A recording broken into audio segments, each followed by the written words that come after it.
तालुक्यातील मौजे पानोळा येथील एकाच कुटुंबातील 20 ते 25 भाविक ऑटोद्वारे महादेवाचे नवस फेडण्यासाठी आर्णी तालुक्यातील मौजे पांगरी या गावी महादेव मंदिरावर जाऊन पुरणपोळीचा नैवेद्य दाखवून नवस फेडून परत येत असताना यापैकी दोघेजण मोटारसायकलवरून माहूरवरून वाई बाजार मार्गे पानोळा जात असताना मौजे उमरा येथील राष्ट्रीय महामार्गावर त्यांना अज्ञात वाहनाने जब्बर धडक दिली.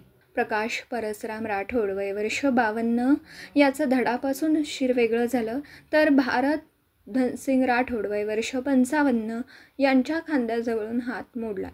या गंभीर धडकेत धडापासून शिर वेगळे झाल्याने प्रकाश जागीच गतप्राण झालं, तर भरतने माहूरच्या ग्रामीण रुग्णालयात दम तोडल्याची घटना दिनांक 3 मार्च 2025 रोजी रात्री 10 वाजताच्या सुमारास घडल्याने प्रचंड हळहळ व्यक्त होतीये. माहूर तालुक्यातील मौजे पानोळा येथील भारत धनसिंग राठोड वय वर्ष 45 आणि प्रकाश परसराम राठोड आपल्या परिवारासोबत आर्णी तालुक्यातील पांगरी येथील महादेव मंदिरावर दरवर्षीप्रमाणे नवस फेडण्यासाठी पुरणपोळीचा नैवेद्य घेऊन गेले होते. परत येत असताना परिवारातील सर्व सदस्यांना त्यांनी ऑटोद्वारे पाठवून दिलं आणि दोघेजण मोटारसायकलने माहूर मार्गे पानोळाला जात असताना मौजे उमरा फाटाजवळ आले असता त्यांना अज्ञात वाहनाने जब्बर धडक दिली. यामध्ये मोटारसायकल क्रमांक MH29F1242 चा चेंदामेंदा झाला, तर प्रकाश परसराम जाधव यांचे शिर धडापासून वेगळं झालं. भारत धनसिंग राठोड यांच्या डाव्या खांद्याला भयंकर दुखापत झाल्याने फासोळ्यापासून ते खांद्यापर्यंत हात तुटून शरीरातील हृदयापर्यंत भयंकर जखम झाल्याने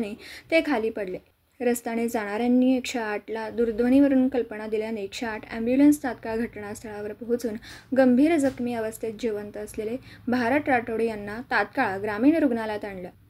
उपचारादरम्यान त्यांचा देखील मृत्यू झाला. प्रकाश जाधव यांचं शरीर जवळपास 1 तास रस्त्यावरच होतं.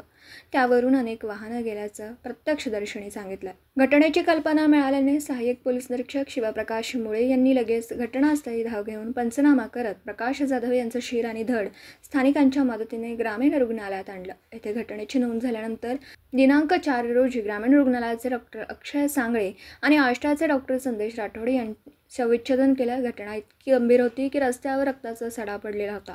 ट्रामा केअर सेंटर असते तर जखमींचा जीव वाचवला गेला असता, अशी प्रतिक्रिया नागरिकांमधून उमटते. एकाच घरातील जावई मेहुणाचा अपघाती मृत्यू झाल्याने पानोळा गावासह तालुक्यात हळहळ व्यक्त होती.